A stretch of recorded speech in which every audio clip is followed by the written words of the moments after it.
Okay, well, this episode is Three's a Crowd, and we get back to Princess Cadence in this one because this time around, she and Twilight have arranged to meet up and just have some bonding time as sister-in-laws. And actually, this does kind of bring up a little bit of a hole that, yeah, we've established that, I mean, as close as Twilight said as she was to Cadence, she said she was even closer to Shining Armor, and she's had kind of the same problem there. We've also established she never sees them, and the last few times she has, it's always been with something big on the line. So, and I mean, and I understand, obviously, it's not the same kind of relationship that, I mean, yeah, family versus a sister-in-law who you were friends with before, and after that, and yeah, on top of that, I guess you could maybe assume that somehow, because they're family, they've been in some kind of contact. I don't know, but yeah. Even so, I mean, it does sort of just shove that question off to the side, but I can't say I'm complaining though, because Cadence is kind of a better character than Shining Armor is. I mean, they both, first and foremost, are just kind of described as just great. Shining Armor, he lives up to his name, he's a knight in shining armor. Cadence, she can spread love wherever she goes, and she's all about making everyone happy, but that said, she at least has sort of a playful side to her, sort of this endearing, almost happy-go-lucky attitude, where Shining Armor, he's, I mean, well, we might have seen, I don't know, a couple of hints at the personality they haven't bothered to explore yet, but for the most part he's kind of a Gary Stew, so, okay, so yeah, Cadence is, Twilight, though, really wants to make sure that her visit with Cadence goes just perfectly, and while they're at the train station waiting for her, yeah, she brings that up with the friends, all but Fluttershy, who has been written out of this episode with a visit to, or she's been accepted to go watch the cutest, rarest, magical Deus Ex Machina creature that, yeah, just, I mean, I don't know, just some visit that Fluttershy would do, I guess, for today, and so yeah, she's establishes this with all the friends, sets up, of course, that something's gonna happen, and then Cadence arrives and gives a demonstration, kind of what I'm talking about. She, like, bows to Twilight, she's like, "Your Highness," and Twilight follows suit, like, and then Cadence is surprised, she's like, "I was just kidding, Twilight, we're sister-in-laws, we don't need to be formal like that," and I mean, yeah, but, anyway, well, and she says it much more endearingly than I do, but, okay, so yeah, they take off for the Star Swirl the Bearded exhibit, which, even though his name is on everything, Twilight is apparently the only one who knows about him, but, even so, actually, Cadence apparently also knows a lot about him, and seems genuinely excited for this, but, yeah, I couldn't help but think that this was Twilight's idea, but, anyway, so, but after they leave, Discord shows up, he comes in transporting himself by tornado or whatever, and he's caught the blue flu, he describes it, and so yeah, he has come because he claims he's so debilitated he can barely lift a claw or a hoof or whatever, even though he just transported himself there by a tornado. So he's hoping that his friends could take care of him, specifically Fluttershy, but okay, she's been written out, and actually becomes clear though that wasn't just coincidence. That was his plan, because he makes it clear pretty quick that this is not what he says it is. He's planning something out here. But anyway, the others, of course, are a little bit reluctant to take care of him. But yeah, he's Discord. Like, he and Fluttershy, we actually learned in this episode they write to each other. They really are friends. So okay, at least. The last episode was implying that Discord just kind of gets to wear the friendship badge so they can pistol whip him, but okay, no, he and Fluttershy really are friends here, but she's gone, so now the others get put to the test. Rainbow Dash screams not it and bolts for it. Pinkie Pie actually does volunteer, but Discord finds her annoying now, even though at his first appearance he said that her element was kind of his favorite, so okay, I guess they're making sure that they don't, yeah, cloud the waters here, that, okay, Fluttershy is the only one he's friends with, not any of the other, no more connection to any of the others, so yeah, no greater one than the other, I mean, so, okay, he distracts Pinkie Pie with a balloon, tells her that Applejack and Rarity have already volunteered, and, you know, they are really not sure what to do here, but they want to keep him away from Twilight and Cadence, but, he then sneezes on them, turns both of them blue, and they start sneezing, and say, oh, I've gotten you sick, now I'll have to go find Twilight's and Cadence. But, anyway, so, okay, yeah, he shows up at the Star Swirl, the Bearded exhibit, and, yeah, explains the situation, tells them he needs their help taking care of him. Cadence is actually, well, pretty good sport about it. You know, she's like, okay, we'll take care of him, won't be a problem, we'll get right back to it. And so yeah, but he finds all of these insane things to do, spinning his magic, asking for an absurd number of, yeah, things you give to someone who's sick, and several things you don't too. He makes a song out of it. And so finally they're like, okay, there just has to be a cure for this. Can we just get this over with? And Discord then mentions that there is a cure, that some flower at the edges of Equestria can cure what ails him. So, but because he can't travel, they have to both fly him there in a carriage, and so yeah, neither one of them, well, Twilight, of course we've established she's not the best flyer, and Cadence too says that she's a little out of practice, so okay, I guess that's an Alicorn thing. When you've got, like, all the talents, then, yeah, there might be one you neglect a little bit, but, okay, so they get there, they find the flower, and then they're attacked by something that kind of looks like the Graboids from Tremors, if you've ever seen that, except multicolored, but yeah, it has the mouth that opens in 4 different directions and the tentacles coming out of its mouth, but, anyway, I'm going to assume that was intentional because the writers here, they really seem to like drawing from other media, and, well, yeah, just, like, mixing in their favorite sort of references and stuff like that, just having fun with it, but, anyway, so, yeah, they get attacked by a colorful Graboid, they, team up on it, they beat it together as sister-in-laws and, sisters-in-law. Oh my gosh, I've been saying sisters-in-laws a lot. Okay, I can't speak, can just get that out of the way right now, see? But, alright, so, anyway, they get him the flower, he's then dancing, no longer blue, before they get back, saying that, yeah, they, Twilight, risked it all for me, or whatever that, okay, yeah, he was faking to test, the princess's friendship to him, trying to make sure that, yeah, he has that connection, and I mean, they briefly go over how there is, I guess, a sweet side to it, that, yeah, he wanted to make sure that Twilight hadn't forgotten him on the way up, and, but yeah, he also very quickly gets to, oh, Twilight, are you sad because I took away all your time from hanging out with Cadence? That, okay, yeah, this was mostly pettiness on his part, and he was sort of looking forward to, stealing Twilight away from Cadence, but at that very moment, the Graboid monster pops up again and sneezes on all 3 of them, and Twilight and Cadence still have their health bubble they were using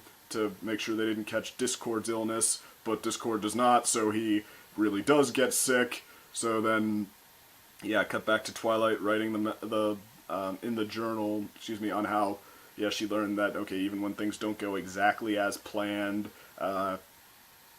yeah, you can still enjoy each other's company, and sometimes that can even make it more of an adventure together, especially since I forgot to mention, that's what Cadence says at the end, as Discord's gloating, that, yeah, she did not think Discord ruined their trip. She was actually enjoying it because some adventure, some fun and excitement was just what she needed. Her life is a little too mundane as Princess of the Crystal Empire, so, okay, she actually really enjoyed this, and, okay, so it's all good, and meanwhile Discord is in a bubble, being tended to by Fluttershy, who is still a very good sport, and even as everyone's giving him yeah, you kind of got what you deserved, she's, oh, come on, he's learned his lesson, and meanwhile Discord, even though he's taking it on the chin here, he is still, spinning his tricks and sort of having fun at their expense, like, oh, could I ask you for a glass of water?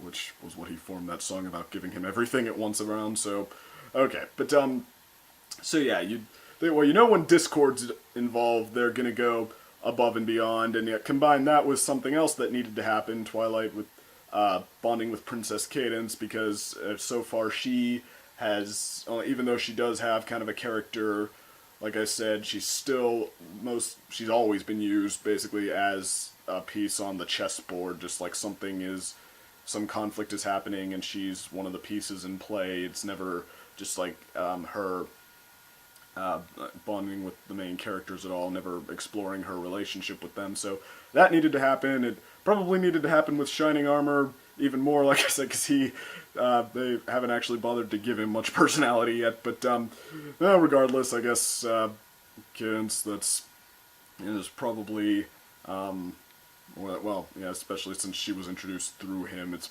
and probably more worthwhile and more prominent to tie her into things like this. So, okay, that was a good idea, but that all said, this really isn't one of Discord's more inspired outings, because, I mean, it's very big on animation, of course, because Discord is the perfect excuse to do that. He can do anything, and he does, and, okay, it's big on animation, but just, yeah, the sort of the conflict that you know has to come with Discord, I guess, just really not very well, not thought out nearly as well as it could have been this time around, because, I mean, it becomes pretty obvious what he's doing way ahead of time. Like, he makes it clear that, yeah, he's contradicting himself, he's lying, and I mean, and we can see exactly what he's thinking, which I guess is kind of the problem here. But yeah, because before, you know, there was always sort of a mystery around his goals, his intent, and that was kind of part of the thing driving the episode, the curiosity of, okay, where is he going with this? Where is this gonna come together? And instead, yeah, it's pretty obvious. You're wondering why everyone else isn't catching on. Instead, like, they even have them playing along when it's kind of stupid. Like, okay, when he first shows up with the friends and he sneezes on Applejack and Rarity, and then they just let him go off and find Twilight. Because we've established it was a fake sickness, and Applejack and Rarity are there at the end, not sick. So it's like, okay, what did they do after he left? Just like, oh, we're not sick. I guess we can just forget Discord was here, and yeah, and that he's now doing exactly what we vowed not to let him do as we speak. But yeah, they're just written out. We get no explanation for what they did after they were apparently now too sick to take care of a sick guy. And